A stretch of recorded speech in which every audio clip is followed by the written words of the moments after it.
I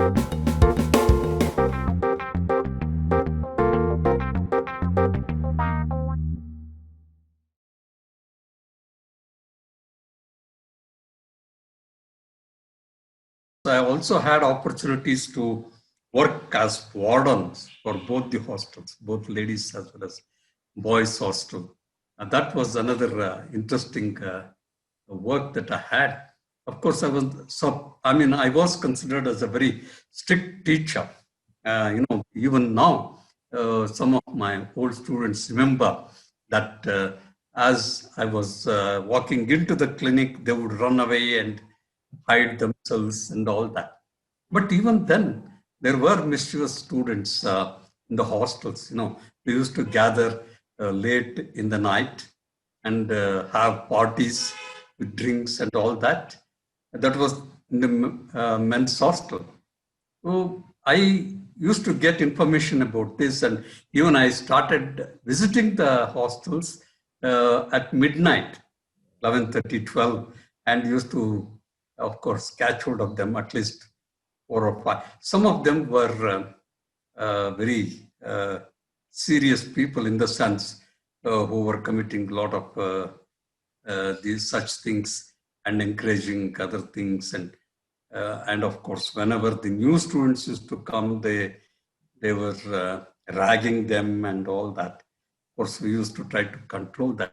At the same time, in the ladies' hostel, there were few mischievous students, I should say, who used to manage to, sneak out of the hostel fairly late in the evening and get back late in the night.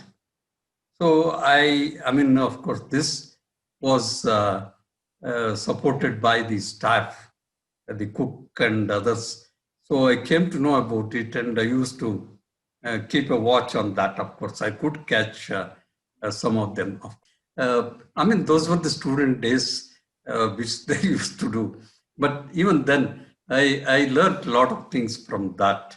In fact, as warden also.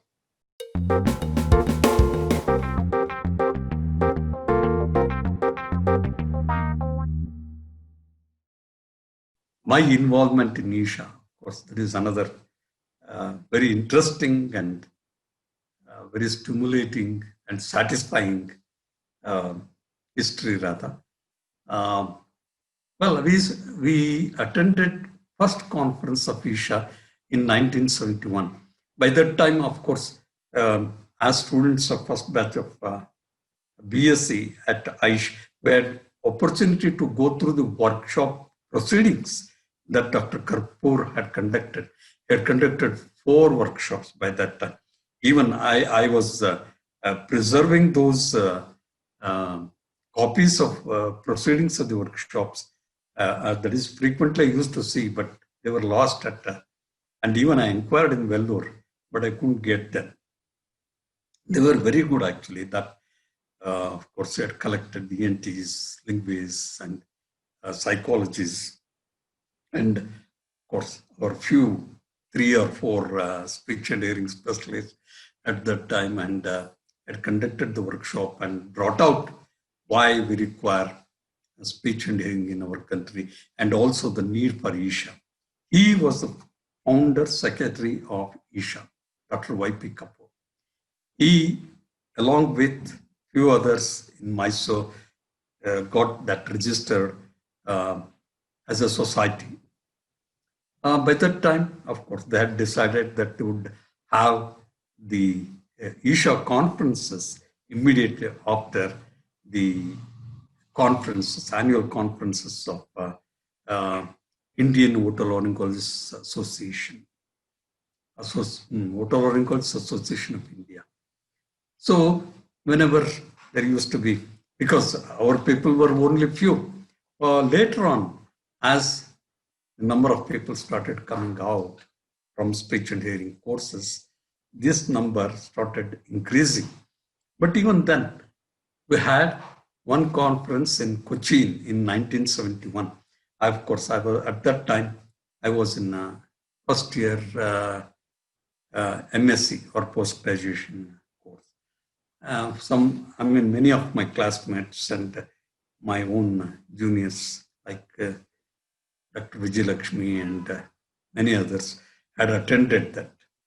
That was the first conference. We were all not knowing what is that. And of course, still I remember, uh, you know, uh, they were having glasses in their hands, and then they were say toast to hotel learning college, and we used to have water in our classes and say toast because we were not used to that at all, that kind of a culture.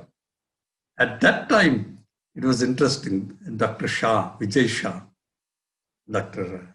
Oza, and Dr. Ratna, and these were the people who had attended that. Dr. Kameshwaran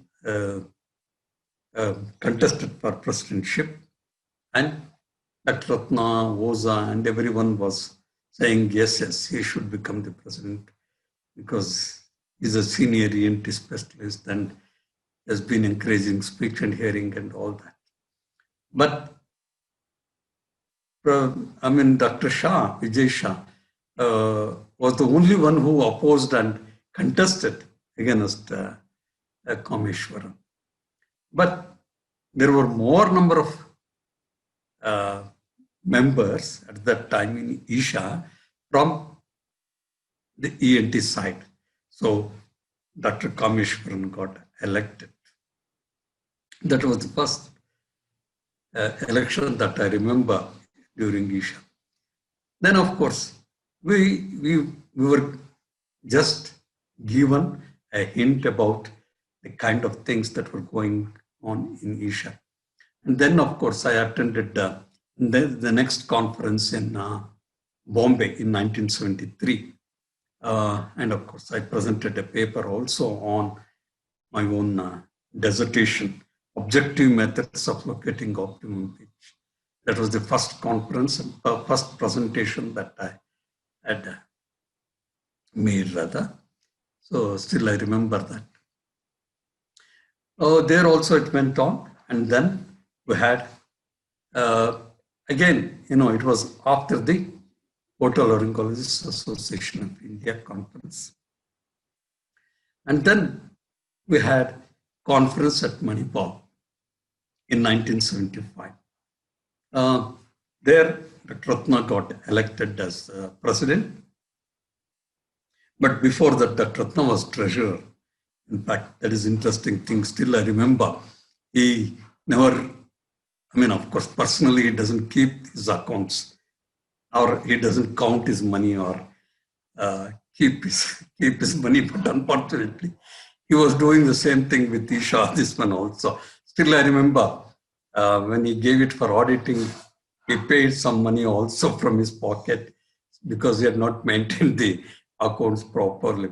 He was treasurer of Isha, and Professor Oza was chairman of Educational Standards and Ethics Committee.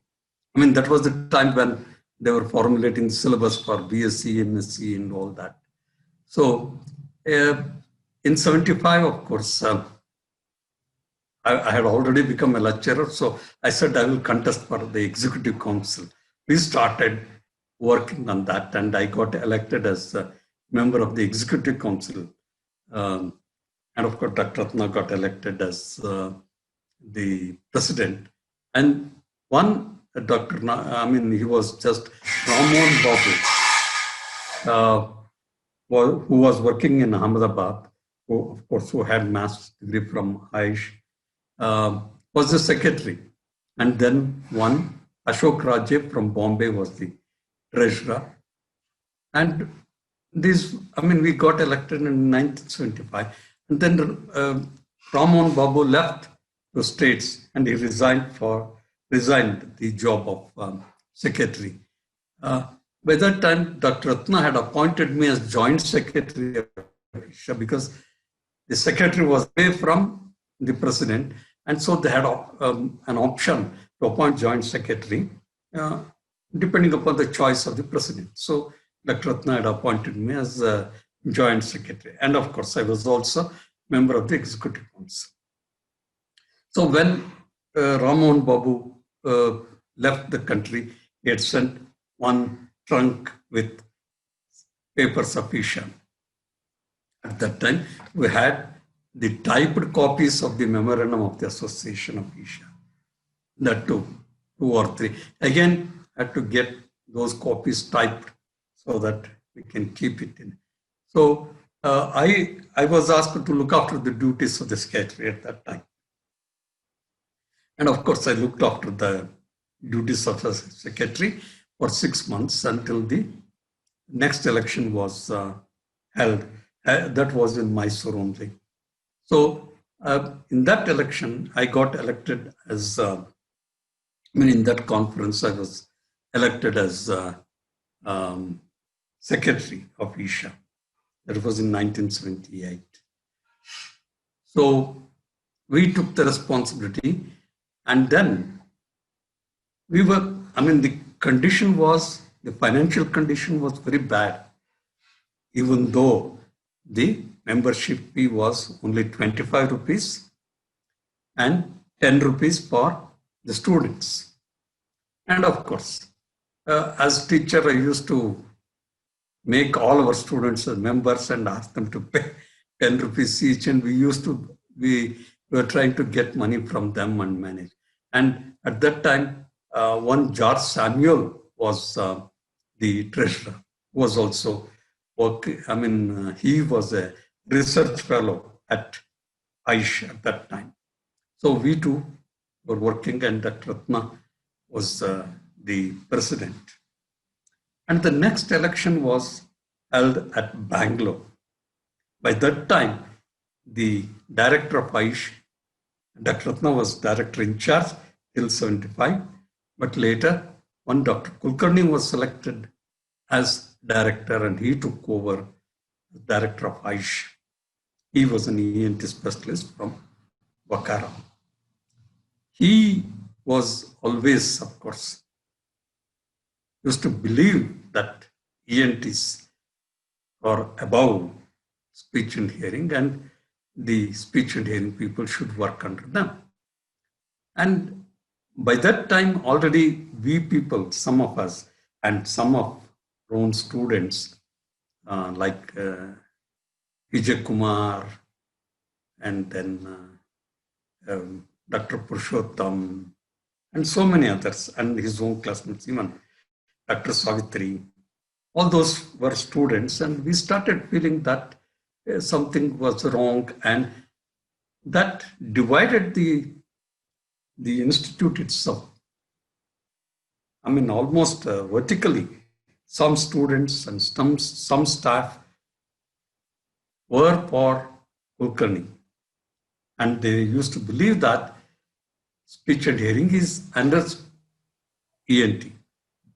And we people were opposing it very, very strongly and said, nothing doing. This is an independent profession. We will work with them, no doubt about it. In a team, we will work with them. But it doesn't mean that we have to serve under them. This was our stand. And of course, this led to a lot of problems.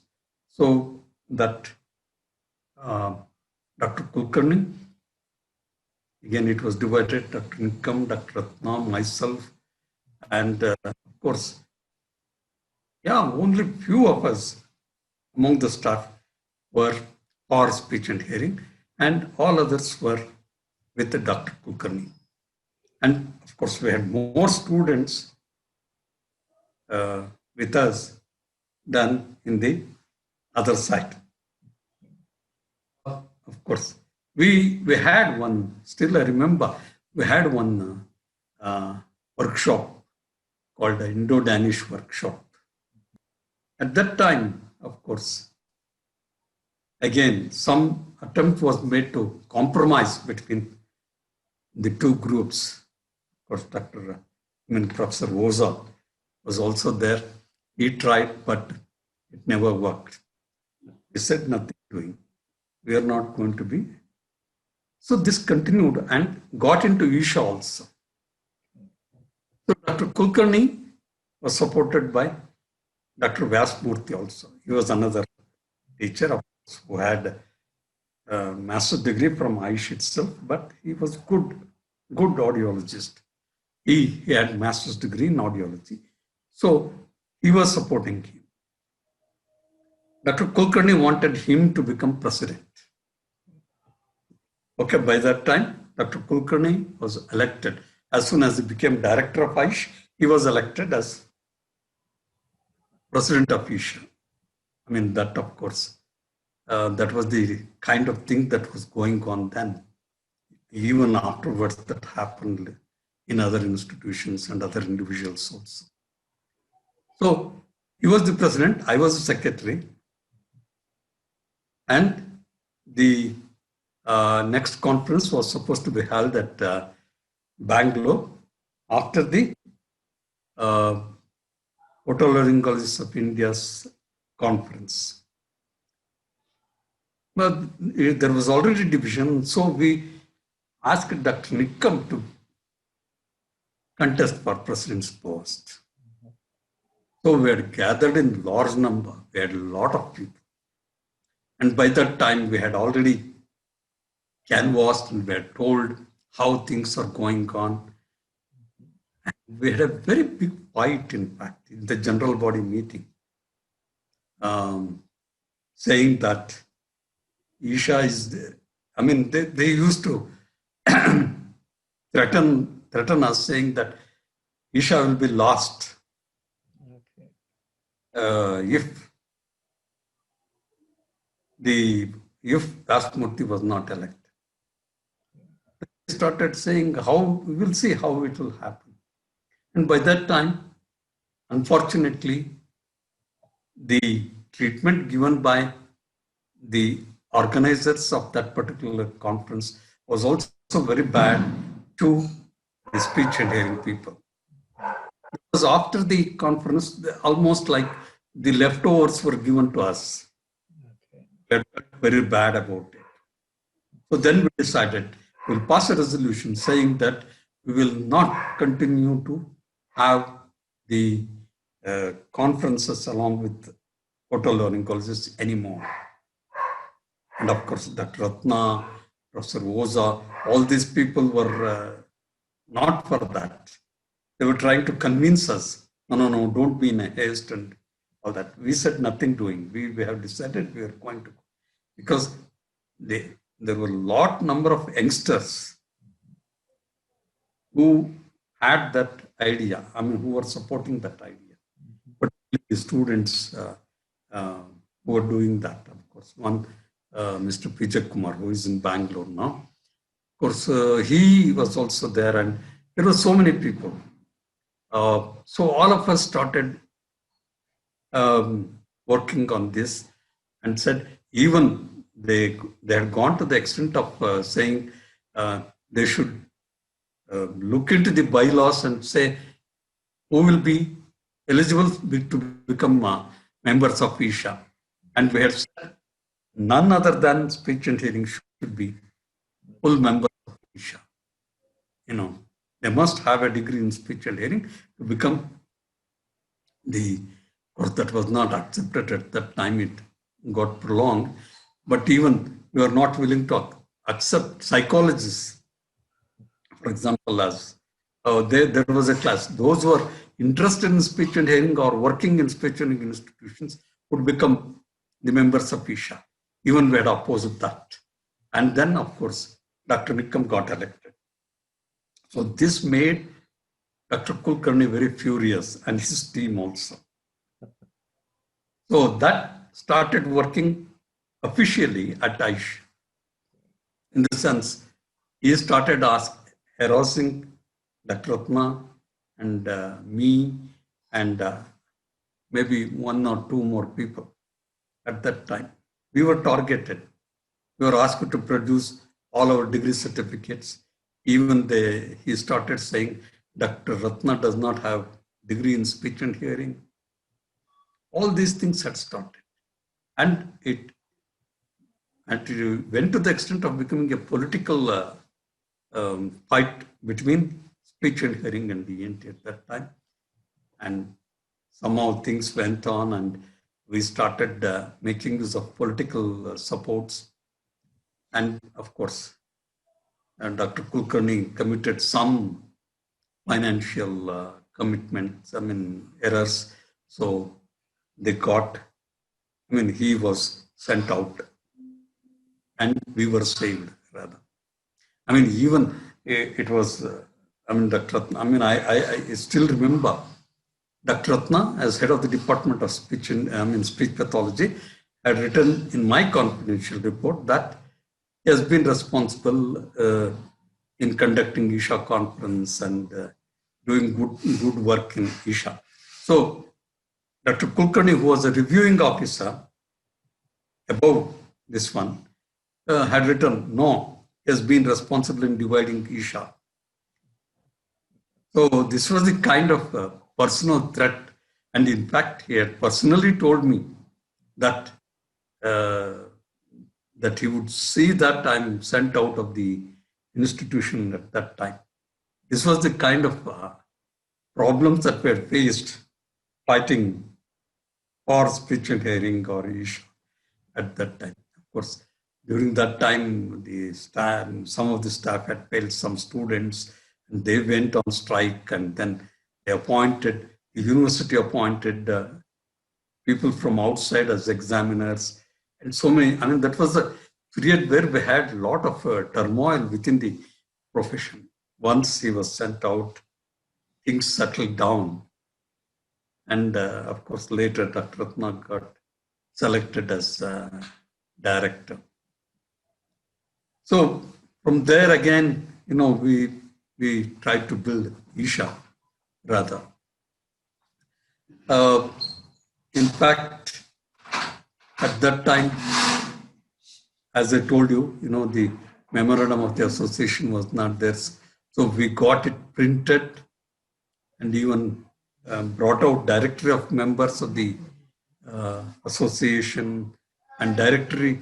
We had also brought out, of course, a lot of our students used to help me in those works. Still, I remember we had the directory of equipment for speech and hearing, because we never knew what equipment to buy, from where to buy, what should be the specifications and all. So we thought we would come out with that. Of course, maybe I have a copy of it somewhere.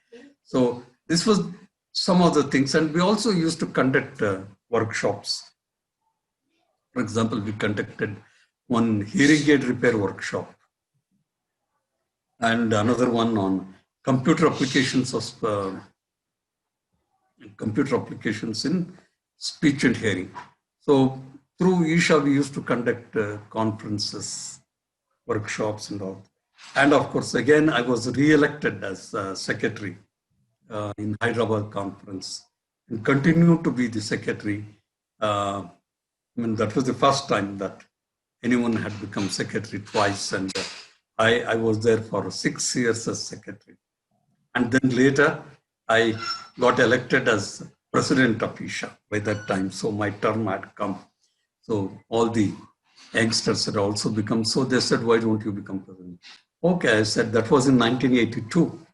Of course, I took charge as president in Chennai, in that, even that town hall, still I remember.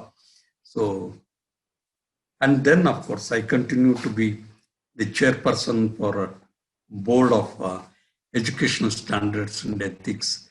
Again, there I was re-elected as this one, and I served for 6 years there.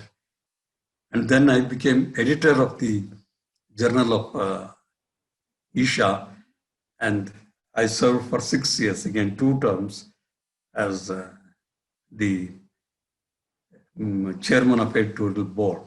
So almost for more than, nearly 25 years, I was an office bearer of Isha, starting from 1975. And of course, in between, I had left to Jordan. So at that time, I was not in touch with Isha because I could not. And then again, I got elected as president in 2003 and became president in 2004. And that was also again in Chennai. I took charge as president in Chennai. So both my presidentships started from Chennai. So like that, of course, from 1975 to almost 2004. And afterwards, I've been with Isha in the sense whenever uh, they call me or whenever I go to conference, we take part. And of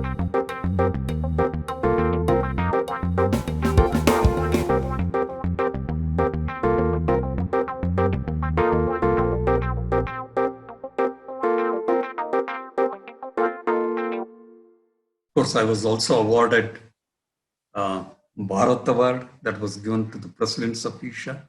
And then I was given Ratnavaration Award in 1990. And then in 2012, I got Professor Oza Oration Award. And the same year, I also got, there is one association of otolaryngologists who are interested in Voice Association of India. That award was also given, maybe the first award of that association for a speech and hearing person in 1992. 2012 rather. So in that way, it has been my involvement in Isha was there. We had fought, we were quite young. And I'm sure Professor Oza will also remember how I used to quarrel with them.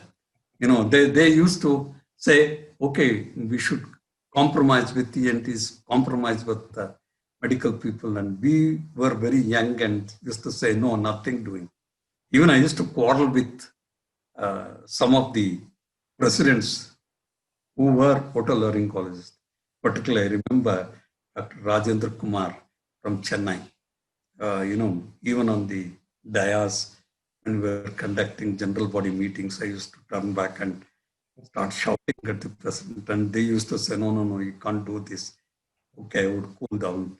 We were quite young and energetic, and at the same time get stimulated easily rather.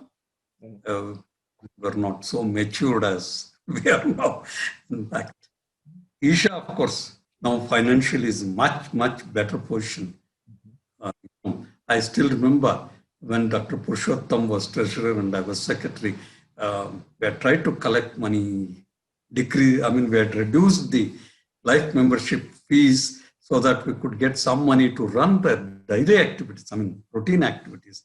It was so difficult in those days, but luckily enough now, and even then, I think we had deposited about 3 lakhs or so. Then we handed over the charge to the next group. In fact, that was in 1981, 82 period. So now it is in a much better position. And they have been trying, different different people who had become secretaries, treasurers. Like, for example, Dr. Kalyani Mondke, she brought in some of the changes. And even others have been trying to do. But still, the activities of Isha are very limited, I should say, not doing as much as we expect that to do. And of course, the members should also contribute towards the activities of Isha.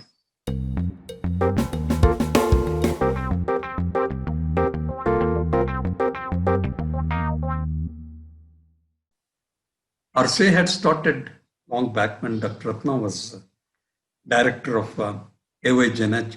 He was given the responsibility of drafting RCA bylaws and all that. He had contributed. Of course, we were not so much associated with that. But even then, even though the RCA is supposed to be looking after the training programs in the country, the need for council, speech and hearing council in India has been there since our days, and we have been trying. Unfortunately, we have not succeeded because of lack of number. I mean, our number is still less. We are not probably not bold enough yet to fight and say we must have our own council. Still, a day will come when probably we can achieve this and have our own council. The Rehabilitation Council, of course, has been saying we have experts from speech and hearing. They would decide. And of course, I'm also on the expert committee. It is true, but we have limited role to play. And particularly, the RCA needs to be much stricter with the rules that they lay down for this starting of training centers, particularly in terms of infrastructure. Somehow or the other, in our country, all sorts of things, all sorts of pressures, forces will lead to the success of people who have those things, in the sense, achieve what they want. There are several training programs where the infrastructures are very poor. They, in that way, speech and hearing centers are mushrooming. Rather, I mean, I'm afraid where we're going to, just like physiotherapy or dental college and other things. This needs to be controlled. Not that I'm against them having the training centers, but they must have minimum in infrastructure. I have visited at least 25 to 30 institutions. Many times we have said not to recognize that, but because of their own reasons, they have been given the recognition. This may lead to lots of problems to the profession. Maybe in near future, I'm not sure. Okay. That is the way. Yeah. But we have achieved a lot, and we need to achieve a lot.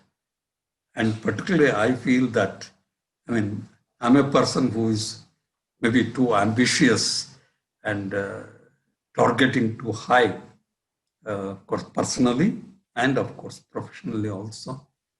Even in my institute, for example, I keep telling that I'm not satisfied with the work that is going on. So like that, we need to do a lot of work. Probably only then we'll be able to achieve the goal. It should, and I feel particularly, we have not impressed the society as independent professionals yet. That needs to be achieved. I mean, our people must uphold the dignity of the profession. That is very important.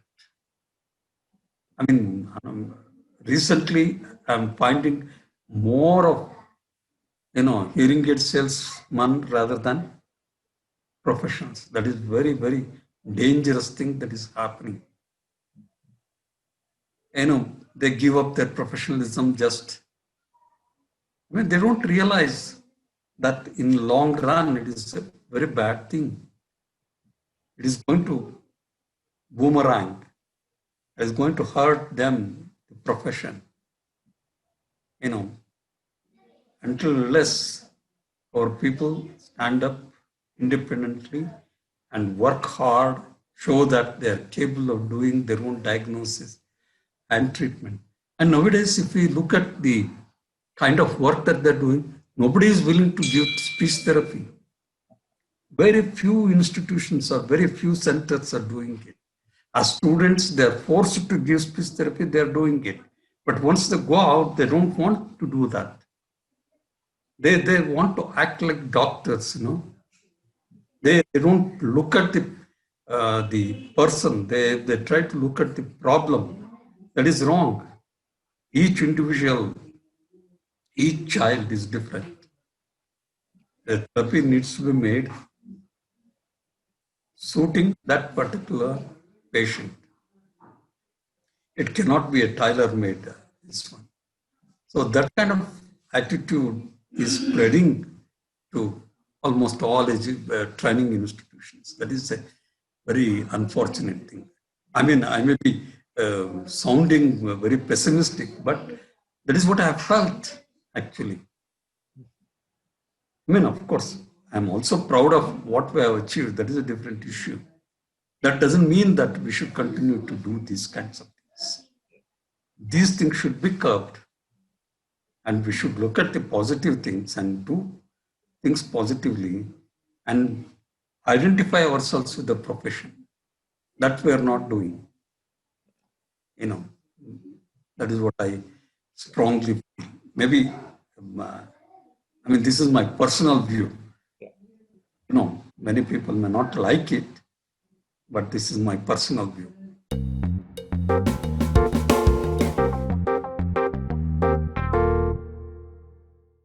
Oh, well, I got married in 1976. My wife is Aryamala. She had teacher's training also after her degree. And of course, we had two sons. The first one, of course, is working in Bangalore as the computer maintenance engineer. The other one is working in US in Microsoft as product designing engineer. They're all well placed, doing well. Blessings, by blessings of God, of course. I have two grandchildren, one grandson, and another one is granddaughter. They're doing well. That is my family. Helped me in growing to this extent. Other probably I would not have been able to do all these things. I'm, of course, grateful to them for permitting me to do these things. That is what I should say. Otherwise, it is very difficult sometimes to achieve things.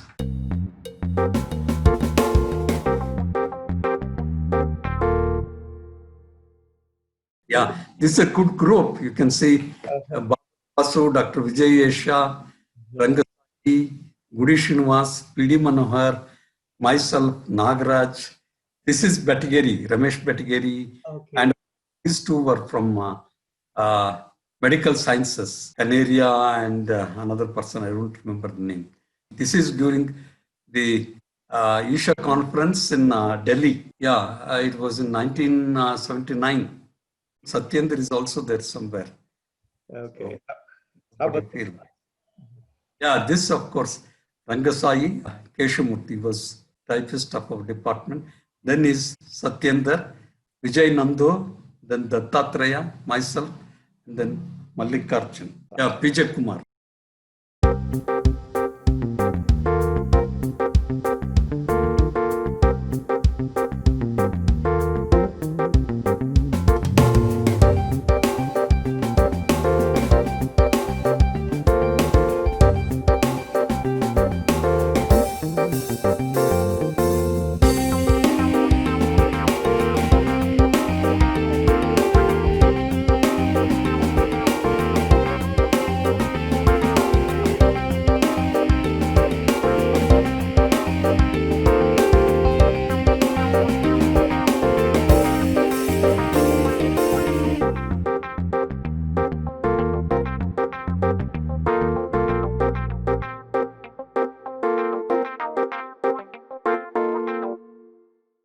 Well, they have to, as I said, I believe that they should uphold the professional dignity without, surrendering to other professionals and work hard and prove themselves to be good professionals, because there is a lot of things that needs to be done.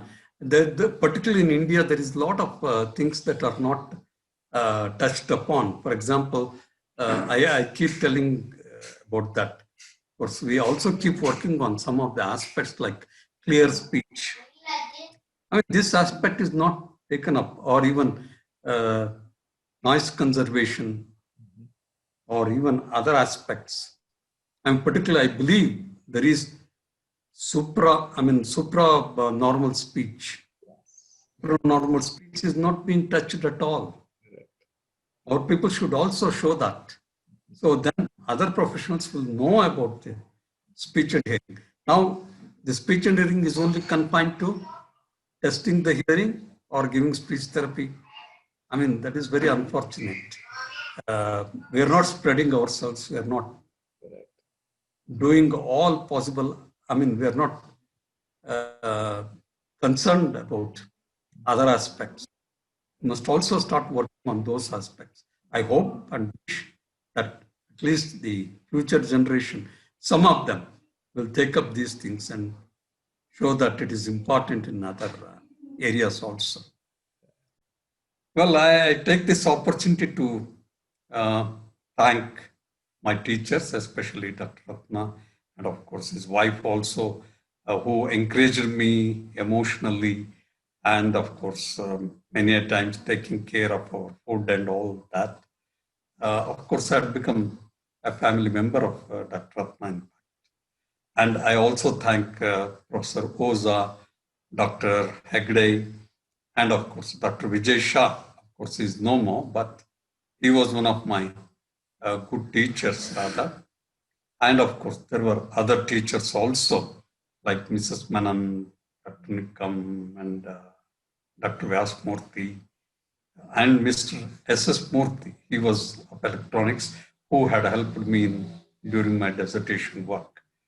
All the teachers, and of course, friends also, friends like Dr. Bedkeri, Basavaraj, Dr. Mallikarjun, and many, even Dr. Nagaraj, for example, and even some of my old students or earlier students who have grown up, like Dr. Rashekar, Dr. Shushankar. All of these people have helped me in bringing the institution, and also when I was working at Aish. So I'm thankful to them. I also thankful my family members for encouraging me and giving me enough time to spend with my profession. And lastly, but not the leastly, I'm very grateful to Dr. Nandu, who has been very, I find it difficult to find words to explain his effort in bringing out this. This was very much required. Somewhere we need to record what had happened for the younger generation to come. I don't know how much they're going to use. It is a different issue, but recording is important. I'm very grateful to Dr. Nandu for giving me this opportunity.